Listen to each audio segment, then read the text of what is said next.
Le coup de fil de 8h15. Et l'invité de ce mardi, Claire. Nous avons ce matin Didier Kiertan qui est en notre compagnie. Il est le président de SOS Papa Nord-Picardie. Bonjour Didier. Bonjour. Alors nous sommes en votre compagnie ce matin pour parler de votre association et notamment de la mise en place d'une permanence de l'association du côté de Saint-Omer.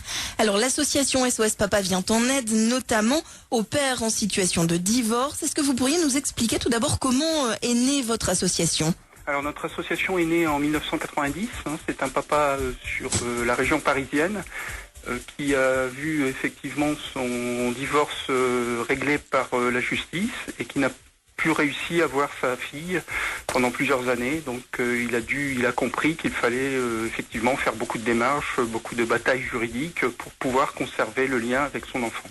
Je crois qu'on estime à 5% le nombre de papas qui ont la garde de leur enfant lors d'un divorce. Voilà, la résidence est accordée lors d'une séparation ou d'un divorce. La résidence principale est accordée à seulement 5% des papas actuellement.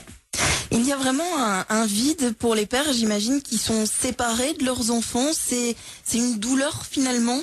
Voilà, c'est-à-dire que les papas se retrouvent un petit peu par rapport à l'exercice de leur parentalité comme des citoyens de seconde zone. C'est-à-dire qu'ils doivent batailler ferme pour obtenir un droit de visite et d'hébergement, pour avoir par exemple leurs enfants soit une semaine sur deux dans le cadre d'une résidence alternée, ou bien malheureusement 4 jours par mois dans le cadre d'un droit de visite et d'hébergement classique.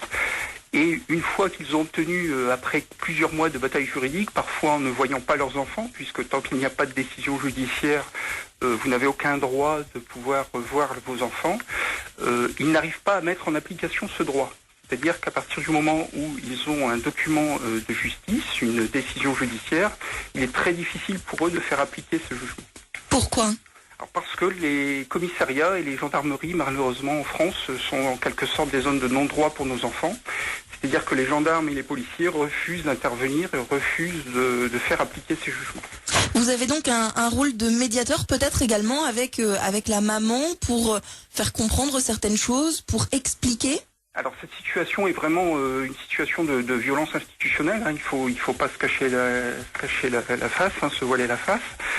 Puisque je vous dis, comme le papa a bataillé dur pour avoir ses droits, il n'est pas en mesure effectivement de les exercer. Donc face à cette situation, effectivement, beaucoup de papas perdent pied et ne savent plus vers qui se tourner. Donc en général, effectivement, ils arrivent à SOS Papa dans des conditions et des positions psychologiques assez difficiles. Vous l'aidez donc, j'imagine, à reprendre pied, à reprendre confiance ? Voilà, c'est ça. C'est-à-dire qu'effectivement, ils ont en face d'eux des papas ou même des grands-parents souvent, puisque il faut pas ignorer que l'enfant n'est pas coupé que de son papa, mais toute la branche paternelle, en fait. Oui. Toute la culture que pourraient apporter des grands-parents, par exemple, des tantes, des cousins, tout ça, c'est radié. Et donc, les papas sont en face de nous qui avons connu également ce genre de situation. Donc on est effectivement dans le domaine de l'empathie, c'est-à-dire que les papas peuvent effectivement se sentir très vite compris et on peut leur expliquer un petit peu ce qui se passe, leur expliquer un peu ce qu'il faut faire, ce qu'il faut ne pas faire, puisque effectivement on peut vite s'énerver face à un tel immobilisme des forces de police, de la gendarmerie, des procureurs. Donc on essaie de les orienter, de les guider, de leur remonter le moral également, tout simplement, bien sûr. Est-ce qu'on a des profils types de papa ou au contraire, est-ce que ça peut arriver finalement à tout le monde ? Non, ça peut arriver à tout le monde et ce qui est frappant depuis quelques années, c'est que effectivement on a des papas de plus en plus jeunes qui veulent s'investir dans leur paternité. C'est-à-dire que même si parfois ce sont des papas qui n'ont pas vraiment vécu avec la maman, ils ont vraiment une envie très très forte de s'investir dans l'exercice de la paternité. Et bon, comme vous le savez, les institutions donc ont amené le congé parental, le congé paternité pour un petit peu effectivement rapprocher les papas des enfants. Oui. Donc les papas jouent le jeu quand les enfants sont petits et malheureusement une fois qu'ils se retrouvent devant le juge, ils sont totalement exclus de l'éducation des enfants. On rappelle donc que pour leur venir en aide, une permanence SOS Papa est désormais assurée tous les seconds samedis du mois de 10h à midi à la maison des associations Allée des Glaciers à Saint-Omer.